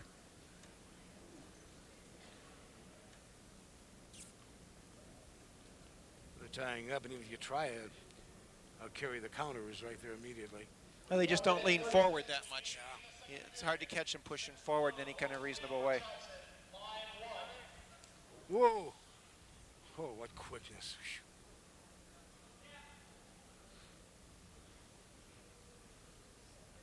Smith been a sensational wrestler from early in his high school career. Johnson, of course, also a prodigy, state runner-up as a 10th grader. Smith has won all 3 tournaments he entered this year. This time Johnson looks like he has the leg now. See if he can convert it. Lost it. And a takedown for Smith, and that makes it 7-1. Well, Smith is awesome, isn't he?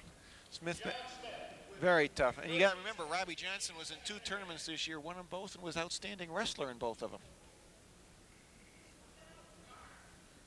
What was he, second in the country as a sophomore?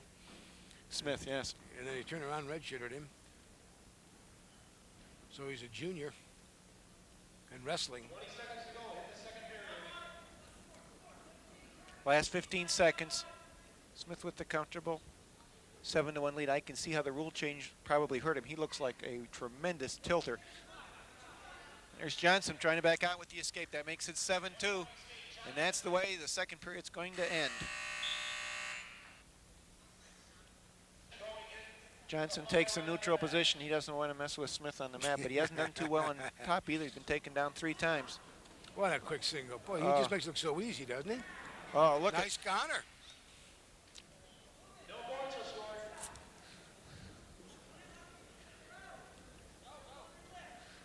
Smith is terrific on his feet, and Johnson has done a same thing. Got it again. I don't think he's going to be able to stave off this particular move. Johnson is, but he gets it at 4, doesn't he? Stalemate is called. They both return to the neutral position with 1 minute and 27 seconds remaining in the match. Smith in the blue holds the lead 7-2. Oh boy, what a nice setup there by Smith. That was. I mean, I give Jensen tremendous credit. He's been taken down 3 times here. He could have been taken down 6 times or 8. Again, pushed him by. Trying to lock that leg. He's looking at the officials. He says, this is a call. This isn't control yet, huh? Watch him move right back, and there it is. Now he's got control. And that makes it 9-2. Looking for the cradle there. And he lets him go. It's 9-3. Real enjoyable fan match here. Yes. A lot of high school wrestlers in the crowd here. Magnificent crowd. Learning an awful lot about wrestling. 30 seconds remaining in the match. Johnson with a nice shot. Oh, look at that hips. My, look at that crossover, and almost worked for to get Rob Johnson on his back. Ooh. That was really unbelievable. Certainly was. And there's the takedown. And that makes it 11-3. You'd have almost put it in the bank as being a 2-point takedown. I know how strong Robbie Johnson is. I couldn't believe he was pushed over like that. And that'll be the end of the match with a 11-3 major decision for John Smith, the junior from Oklahoma, and a really impressive performance over a very tough Robbie Johnson. I'm going to say, one of the things that struck me about this match was that John Smith could go anyway. Robbie thought maybe he could outslick John Smith in the first couple minutes. You could see that wasn't working. So then he thought maybe he could roughhouse him, muscle him up on him. And that didn't work either, because John Smith could do any of those things, and he could make it look actually kind of easy. Yeah, I suspect he is uncommonly strong. If you just see the way how he can, how much mileage he gets out of a tight waist, for God's sakes, and probably an ungodly grip. And I think, he's been a very successful coach at Oklahoma State now. I think it's been 25 years. It's hard for me to believe that. I still think of him as a young guy. But he would be in the argument as the greatest wrestler ever produced in this country. Well, I was younger then, and I was going to ask you, from my perception, I remember Iowa completely changing their game plan to go against him. Those low singles were so dominant, and I think I saw one at the state tournament this year. Yeah. All right. Well, as long as I'm playing with the rules, I have another match that we had the good fortune of taping here. I'm going back to 2008. It's an Ironman final. Neither of these kids are from Ohio, but I think you'll recognize the names because they're on the Big Ten Network every week. We actually had a chance to see Ed Ruth square off against Ethan Lofthouse. Right. The interesting part about here is that right before he made the finals, Ed Ruth had to wrestle Chris Phillips, who was, of course, a 4-time state champ. And he beat Chris Phillips 3-2 in a match, frankly, where he got one takedown and pretty much ran the rest of the time. And, Phillips seemed like the better boy at that time. Sure but did. now you look back, Ruth is probably going to win his 3rd national title. At least has a good chance of doing that. And Chris Phillips has just never really was able to get comfortable in a college setting. And I distinctly remember saying, Ed Ruth's a staller. I don't know that much will come of this. We didn't see the cradle, that's for sure. And there you're looking at Ethan Lofthouse, a senior from Mountain Crest High School in Utah, ranked number 2 in the country and the number 1 seed here. And he'll be going against Edward Ruth from Blair. He's also a senior, the number 7 seed, and he's ranked 5th in the country. And of course, Ruth pulled the upset of the tournament so far, beating Chris Phillips in the quarterfinals 3-2. One of the things you'll be impressed about with Ruth is that he's just an excellent athlete. He's got great hips, great balance. Once again, ladies and gentlemen, at the conclusion of the Obviously, 171 weight Ethan class, Lofthouse we will is have a an very awards strong kid. presentation for the first 5 weight classes. the initial takedown. He was 4th in Pennsylvania last year as a junior, transferred to Blair for his senior season. And from what I understand, that was Chris Phillips' last time he lost was also to this. Right, at Fargo, I believe. This boy is very quick, as Mike said, and a tremendous athlete. He's just hard to score against. I'll tell you, the 71 who actually looked the best in this tournament was Heflin from Maslin Perry. Good luck here at this first takedown. Does just a nice knee dip, duck under, throws the arm over his body.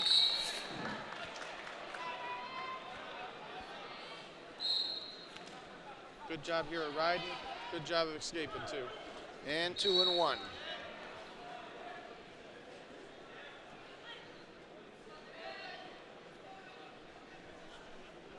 Lofthouse had some really good shots in the semifinals. He had a little bit of difficulty trying to finish. That doesn't bode well here for the finals because Ruth is just a bear to try and finish shots on. There was 2 or 3 times where in the semifinals the guy had his leg up in the air, unable to finish. Not only did he not finish, but he got scored against just for shooting on him.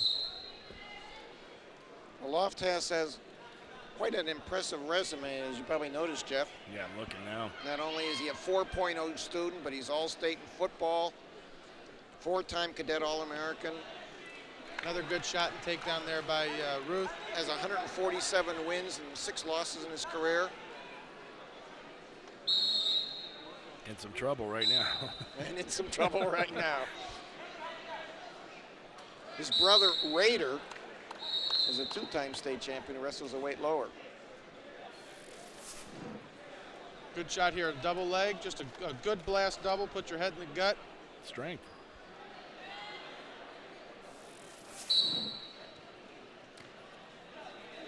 Nice and 4-2.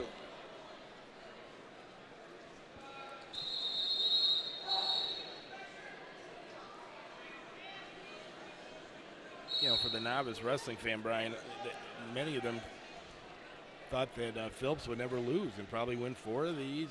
But you said he didn't look real on today when you watched him. Is that what?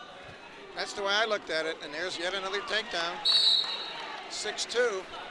Well, this time Ruth gets a little bit busy with his hands, changes levels a little bit. He's low.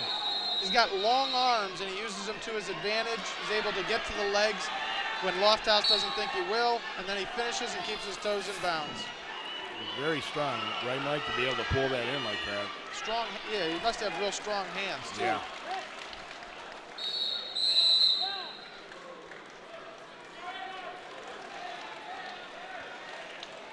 And there's the 3rd escape. But what we have here is Ruth getting takedowns and Lofthouse getting escapes. Doesn't add up.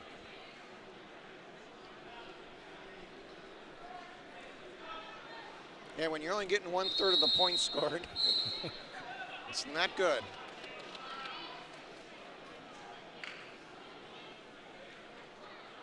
But provided that Lofthouse stays in front of him without changing angles or changing his levels, Ruth is going to pick him apart because Ruth is starting to feel the rhythm of the match. And he's starting to move a little bit better.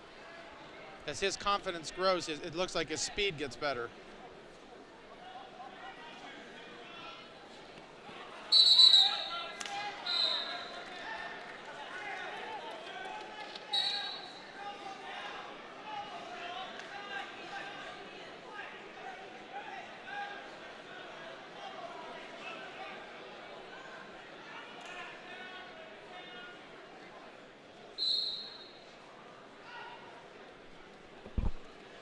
Good shot there, good single leg, needs to try and finish.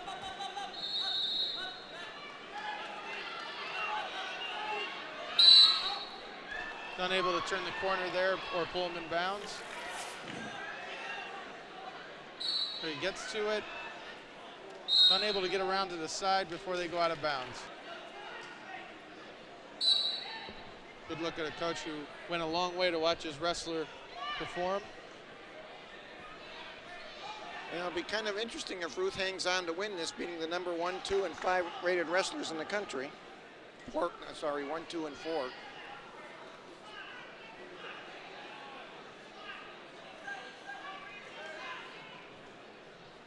Didn't Bob Prusi specifically recruit Lofthouse to come in for Phillips for this tournament? Goes to show you, like in sports everywhere, nothing is sure. Nope.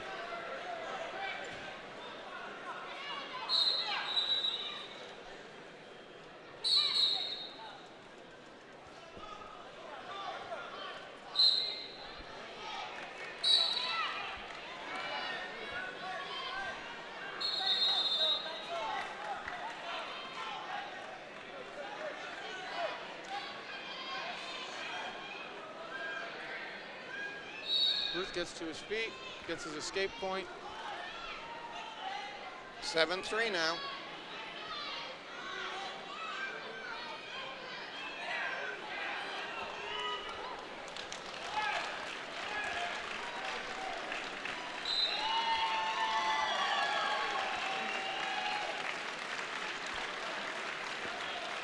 Lofthouse was in on a single, he's in on another one. He finishes. It makes it 7-5, and the escape makes it 8-5. 40 seconds. He's still got to get 2 takedowns. Nice try to double there.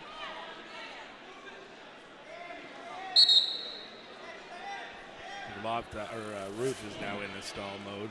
Good shot here. Gets in on the single leg. Able to finish. Dumps him on his butt. Another in on another single. Clock hasn't been running here for some time.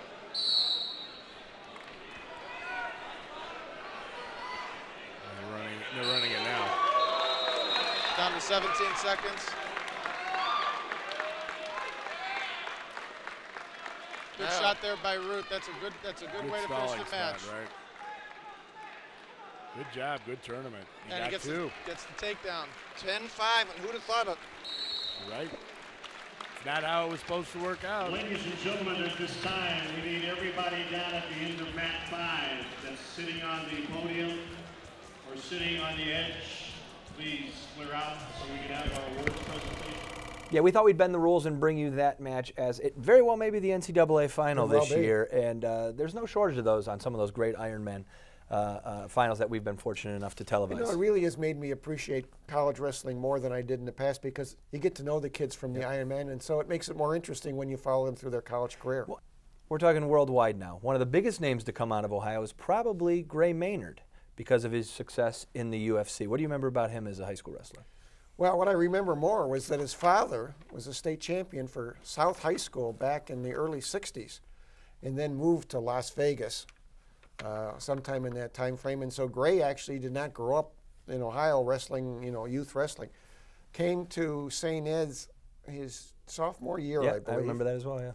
And was immediately known to be a very, very good wrestler. A little bit wild, maybe, a little, I don't want to say undisciplined exactly, but he tried some things occasionally that didn't work out for him, but it was state champion. You know, no defender of St. Ed's am I, but Honeycutt sort of had that knock too. Oh, they're just move-ins from other states. There were a few of those, but Maynard and Honeycutt actually, Honeycutt actually started in West Shore. That's right. He was a long-time Ohio youth wrestler, and Maynard, of course, had the father connection. Okay, so this is 1997. It's the Medina tournament. Shawn Nelson actually announcing this match with you. His opponent from Nardonia is Ryan Lang. At under 52 pounds, you're looking at the junior from Nardonia, Ryan Lang, a state qualifier last year and a number 3 seed. He's 12-1 this year. And he'll be matching up against both an MIT and a state runner-up last year, Gray Maynard from St. Ed's, a senior. He's 10-0 this year. He was a state champion as a sophomore in Nevada and state runner-up in Ohio last year. 145, 152, and 160. Maynard has been dominating in this tournament so far. Wouldn't you agree, Sean? Yeah, his semifinals, he looked very impressive. Fred Matthews, Very 112, overbearing, Columbus, very... Marion Franklin reports the announcer stand. Fred Matthews. Very physical.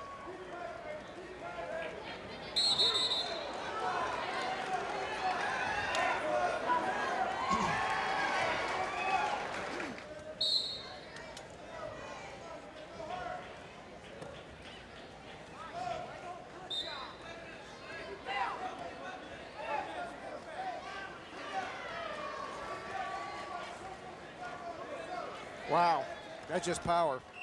Takedown and immediate escape makes it 2-1. Little tie-up throw by.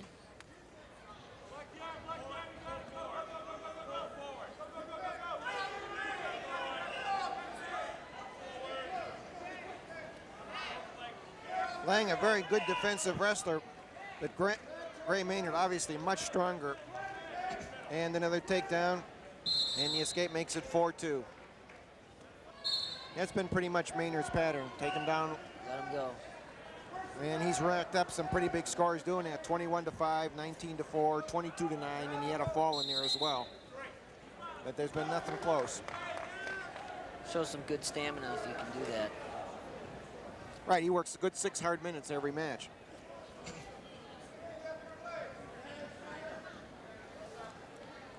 He's just pushed Lang backwards the whole match so far, first 90 seconds.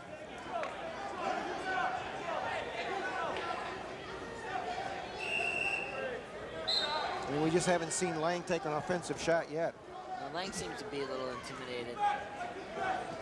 And another takedown makes it 6-2. But again, credit to Lang, he is only a junior.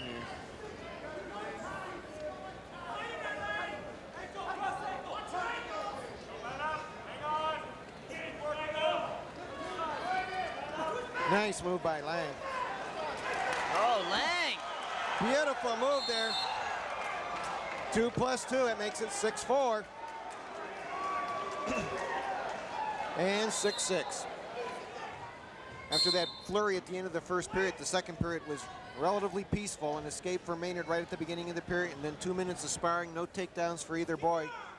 So as we go into the third period, Gray Maynard leads Ryan Lang 7-6. And Lang has been warned for stalling. This third period should prove to be pretty interesting. Maynard has been able to take him down in the second. It's either he rides him or, oh, got high, got a little careless. And now it's 8-7 in favor of Lang. We had one major upset at 135 with St. Ed's on the winning end. Right now, tied at 8. Right now, it might go the other way. Nordonia.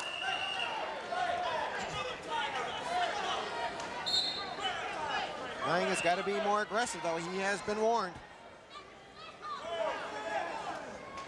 He's letting Maynard control his head, which is doesn't look good on the ref's part if you got your head hanging down. And there's the warning point, just as you predicted. That makes it 9-8 Maynard.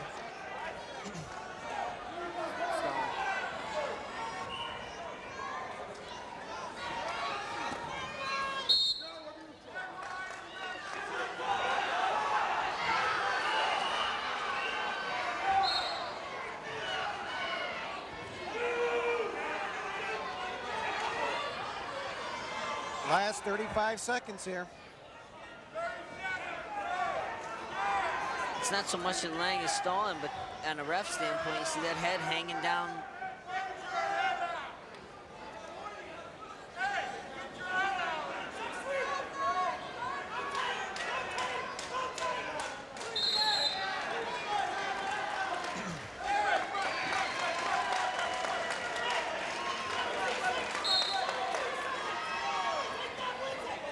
Last 15 seconds. It's been a very good match so far.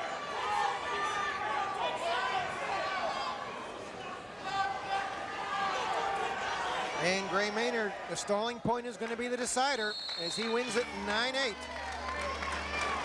And there's your champion, Gray Maynard from St. Edward's High School. Second here last year and now the champion at 152 pounds. A very close match. Again, two wrestlers in the early stages of their career. They would go on to meet in the state finals. That's right, and Maynard won again, 5-3, in another close match. I saw Ryan Lang some years after this, after the other Ryan Lang, who spelled his name L-A-N-G, whereas this boy spelled it L-A-N-G-E. I said, been a lot easier for all of us if you just pronounced it Langy, and then there'd be no confusion. That would be the He legacy. didn't seem to see that as a real appropriate suggestion, but you know, I really went out and asked some other people their opinions on some of these older matches that we were able to get transferred these last few years. And a name that came up time and time again we're going to look at now Dan Chin of Grove City. By the time we catch up to him here, he's 66-2-1. He was a very, very good wrestler, and one of the wrestlers he beat a couple times in state meets was Hollis Frierson, long forgotten, I'm afraid, from John Marshall High School, who never lost to a wrestler in this part of the state, but he would go to the state meet. I think twice he lost to Chin. He placed 3rd or 5th or whatever it was. A really fine wrestler who just couldn't get over the hump at the state meet, one of the best wrestlers never to win. Chin, on the other hand, was sensational, but he has a sensational opponent in this match, too. Yeah, Billy Walsh, a very well-regarded wrestling family from North Olmsted. Right, the older Walsh, Mike Walsh, was a state champion and then went to Michigan State, I believe, and was a national runner-up, maybe. This boy, I thought, really had almost more talent. Mike was a real grinder. Billy was one to shoot out a little bit more. And this was a match that was important, and I think one of the highlight matches. Probably the problem is there was no seating at the state meets in those days. Well, this is Brecksville. Oh, this matchup comes in Brecksville, and you can really sort of feel Brecksville get more and more important from year to year by watching your telecast. And in fact, bear with us, there's a little bit of a technical problem in the middle of the second period, but you'll get the picture. Dan Chin versus Billy Walsh. Out of the night, 119 pounds. Dan Chin, Grove City, a senior, going against Bill Walsh, North Olmsted, a junior. Mike, this has been the best weight class in the tournament. Absolutely the best. 8 or 9 just super kids, and these are the 2 best.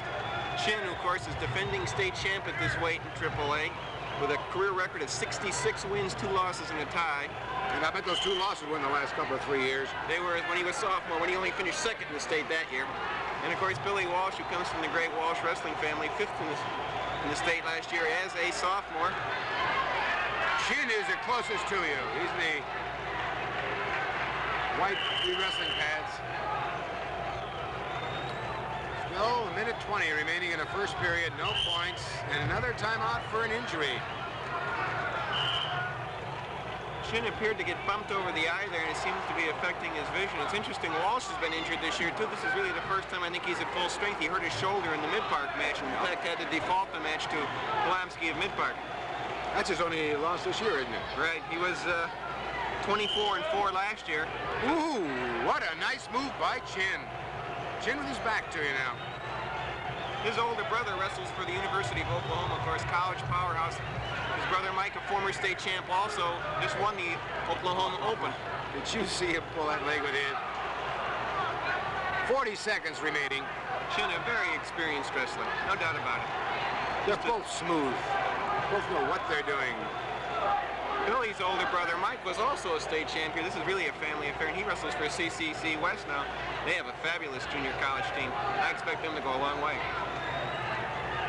Down to 20 seconds. That's all the clock shows in the first period. Bill Walsh of North Olmsted going against Dan Chin of Grove City. This is a big match for North Olmsted. Bay and North Olmsted have not scored points here in the final round. Nice counter by Walsh. We get down to 2 seconds, and that ends the first period with 119-pound weight class, no score.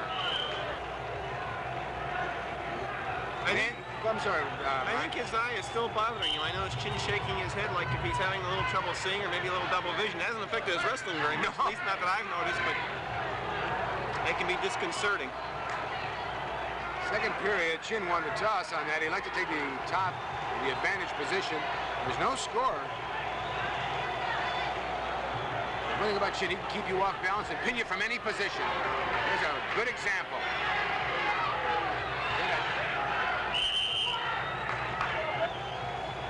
Down to minute 33.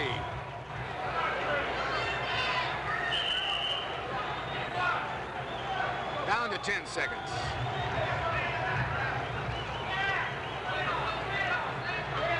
And we come to the end of the second period with a score.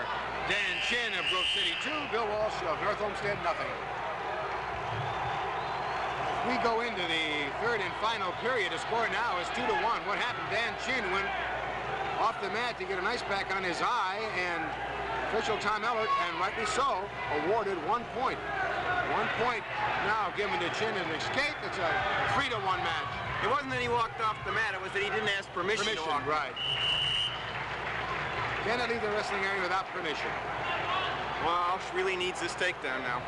A takedown here will tie it. And he's trying for it. He sure is.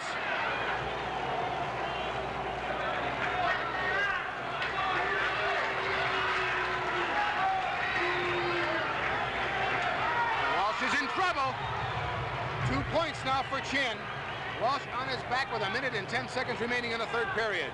Oh, he's got him really tight there, Mike. Sure does. I don't know. This would be Chin's first pin of the tournament if he gets it here with 58 seconds remaining in the third period. Walsh had to fight off a pin in the quarterfinals last night. He was winning 17-4, got thrown on his back right at the edge and fought it off to the buzzer. And he's going to have to go a long way. There's still 45 seconds to go in this period. Might be interesting to note that 2 of the boys who didn't even place in this tournament 119 were Chris Sutton, who was second in the state last year, and Dave DiSabato, who was third. Not even a place.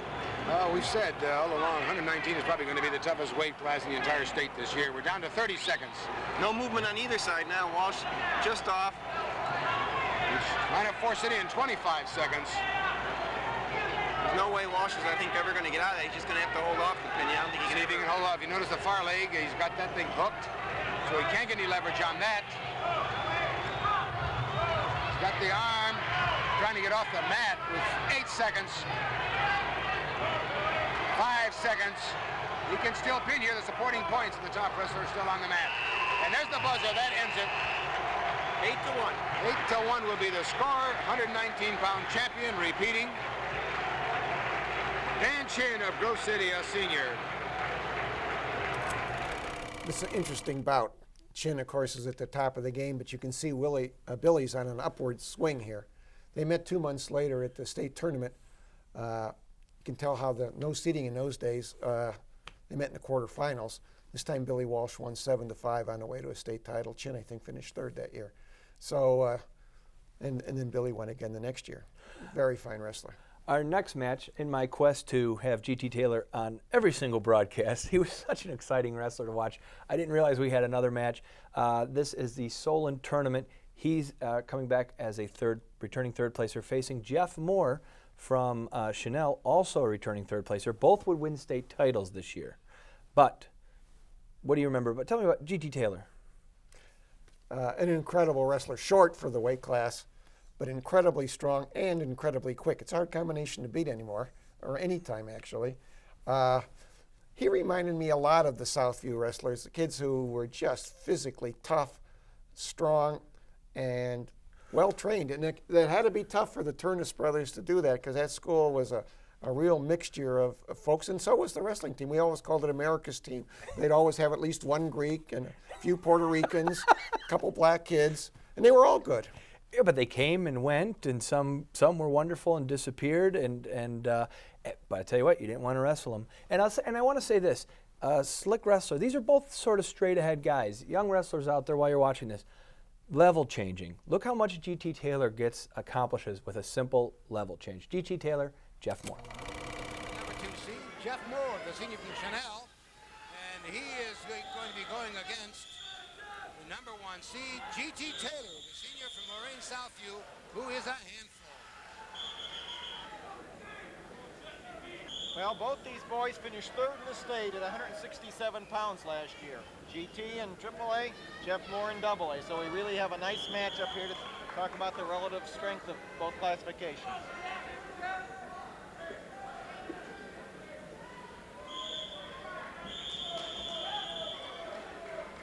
We've got to compliment the seeding group here at the tournament, which is the coaches. A lot of 1 and 2 seeds going into this final round. It's just the way it should be.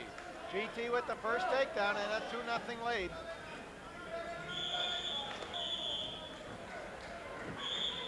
He lets him go again. GT is tough on his feet. GT is tough any place.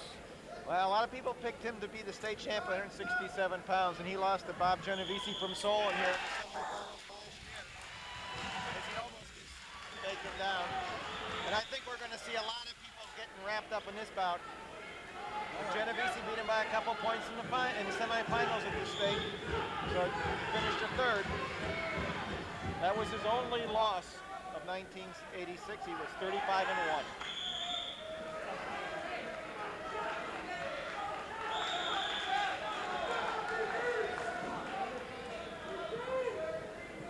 remember GT from the regional finals when we had him and put that big, strong, hard move on. He can be just a strong man on the mat. He'll be down one weight class. He'll go 67 when we finally get to certification time. But I think Moore will also. So. And Moore is a very good wrestler. He was 25 and 3 last year. His bout last year in the consolation final really was the clinching blow for Chanel's state title over Bishop Reedy. He beat a Bishop Reedy boy for that 3rd place. 34 seconds remaining. First period, 2-1 score.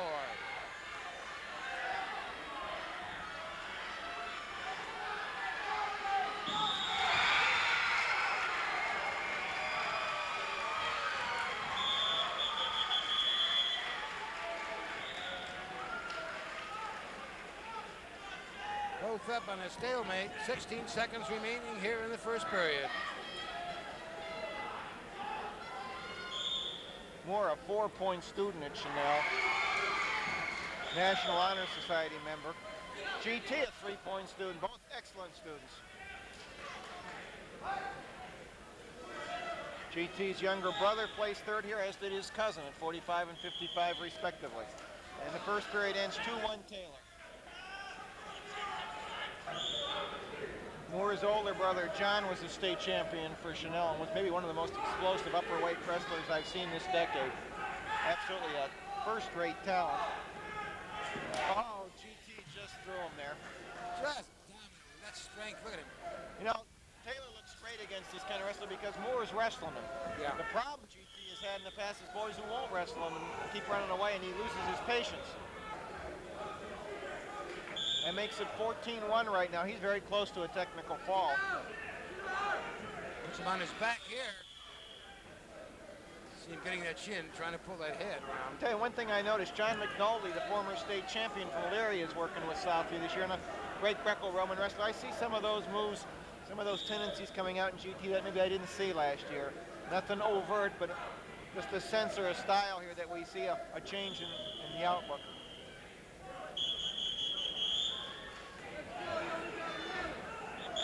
Stalling warning against GT.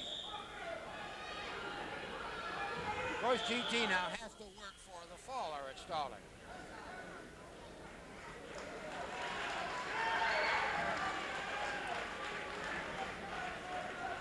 Inside a minute. Just a roll through. It only scores 2 in freestyle.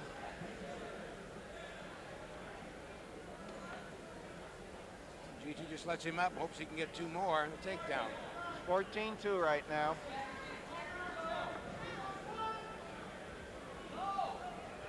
Chanel right now. There it is. At 16-2, he's got to get again 1 more point. Chanel hoping to win this one. They were 4.5 ahead of Ignatius, but that clearly is not in the cards here. Final 18 seconds, 16-2. 14-point lead for Lorraine Southview. Final 10 seconds.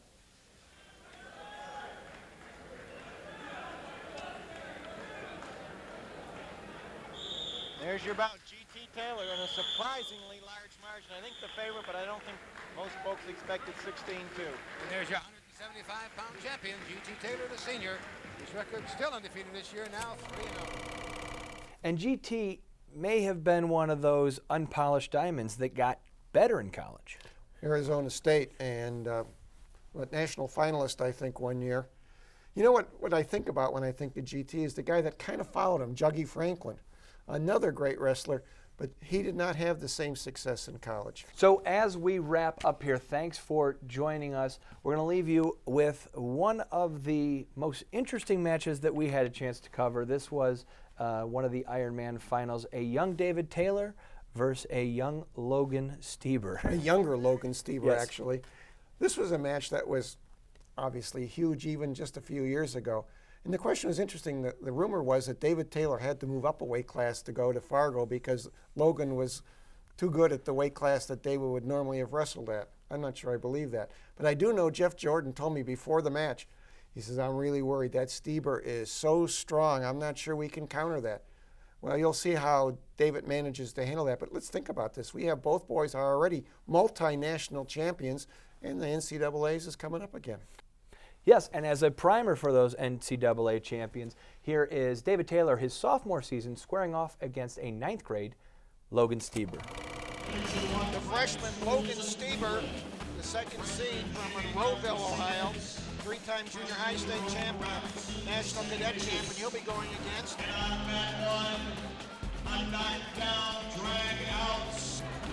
defending champion this weight class, David Taylor, also the defending state champion and also the national champion, freestyle and Greco-Roman.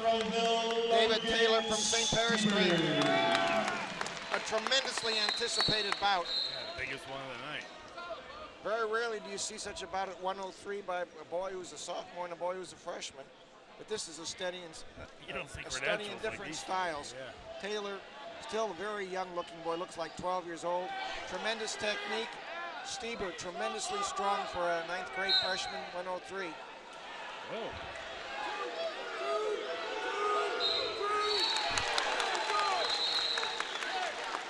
And Stieber with the 2.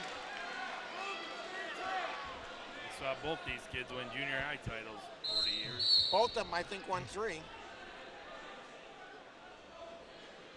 It's interesting. Taylor won the national cadets at 103 as in Greco, but then, and there were various rumors as to why this was. Cut to 95 for freestyle, where he won, and then Stieber won at 103. Oh boy. Stieber also has a younger brother, Hunter, who's an 8th grader, who's equally good. Ladies and gentlemen, at the conclusion of this weight class, we will have our awards presentation. And I believe we have half of Monroeville here rooting for Stieber. They're both here. Not that adds a lot to the attendance. Yeah, these two ever wrestled each other? No. I didn't think so. Only when they were working out with Team Ohio. I'll tell you what, I was impressed with Dustin Schlater as a freshman. I was even more impressed with... Oh, he's looking for the big move. Yeah, he is. Took a chance there. 2-1. Ooh. And now the takedown makes it 3-2. Taylor's tough. Taylor, all technique right now. When he gets big and strong, nobody's going to touch him in my view. No. And this goes back to, you said there's never been a 4-timer. These two would be the only 2 that would have a chance, depending on who wins here. That's right. No 4-timers at this tournament. 13 seconds, 3-2, Taylor. Here we see it again. Stieber, this is a cut for Stieber. Taylor, most he ever wrestled was 108. He was 108. And Stieber almost away. 5 seconds. 3, 2, 1, and that's it. First period ends, Taylor, 3-2.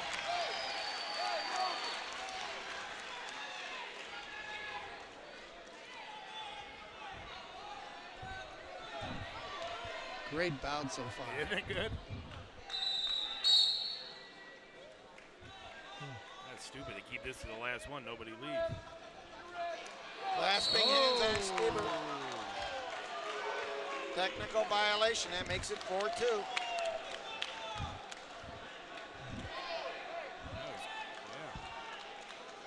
Now a caution on Stieber. I think he lost a little poise there when. Can't see it from there.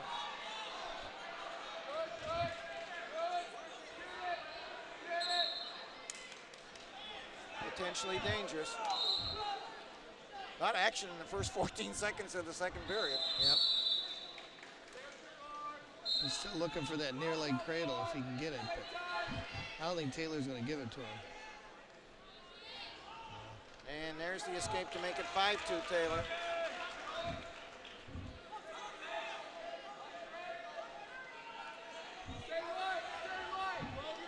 These two look like 2 that started at age 3.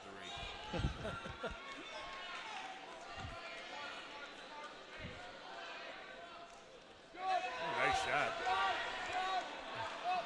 Taylor's so long. Yeah. Minute and 5 now, 5-2 Taylor. He's got to lift this. That is tough to do. That little guy just picked that. That is tough to do.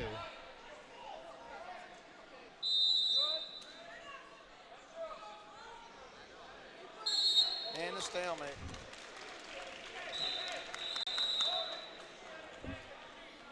Taylor lost the first week of the season last year to Surgeon, who was also a cadet national champ, and then won his last, I don't know, 42 in a row to take the state title. Only one, yeah. Beat Boris Novachkov, who we saw win at 25 at 103 last year. Go up to Honeycutt, I thought was the best wrestler of the night here.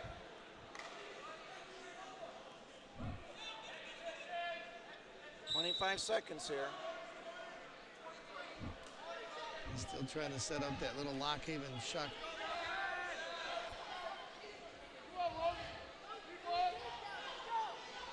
These boys are huge favorites to win in Division 3 and 2. Stieber, a Division 3 wrestler, Taylor 2. Stieber had a tremendous match in the semis, beating Jamie Clark 6-5 from Eds, who's also a freshman.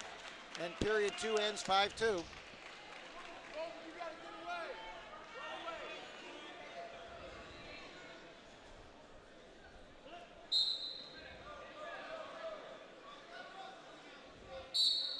Taylor looks like about a 7th grader, doesn't he?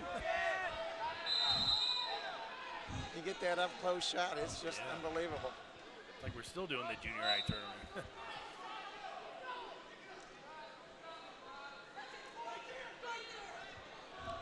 There's great technique going on out here, isn't there? Good hand control, counters.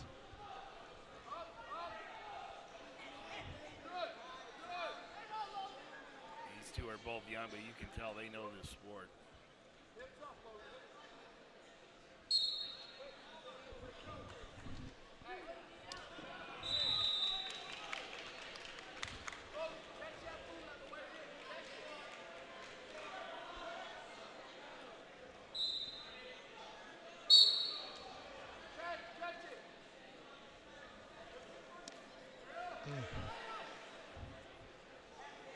Taylor's got that down pretty well.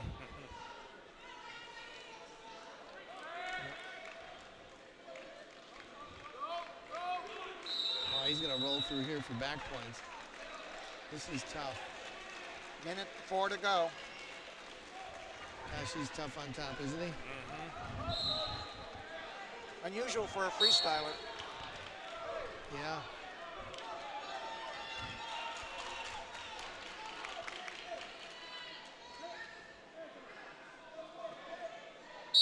Like you weren't at finals last year, were you? Or were you? No. I mean, Taylor just amazed everybody. Just stomped right through it if you've never seen him before.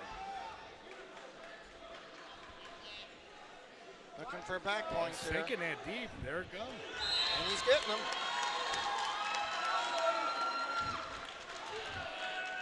"7-2. Boy, this is impressive.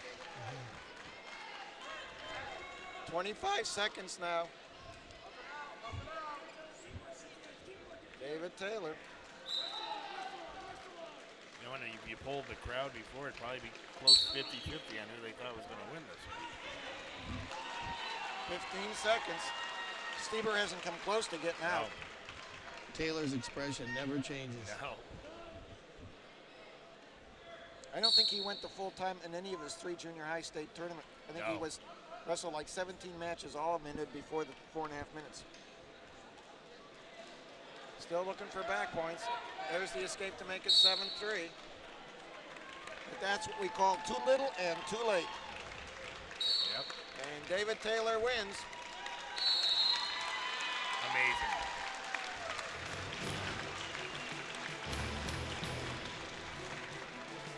Still on track. Still on track to be the first 4-timer. I know we've shown that match before, but I think it bears repeating. Brian, thank you once again so much for coming back. We'll call this our unofficial 8th season. We'll be back next year for another season of Ohio Wrestling Greats.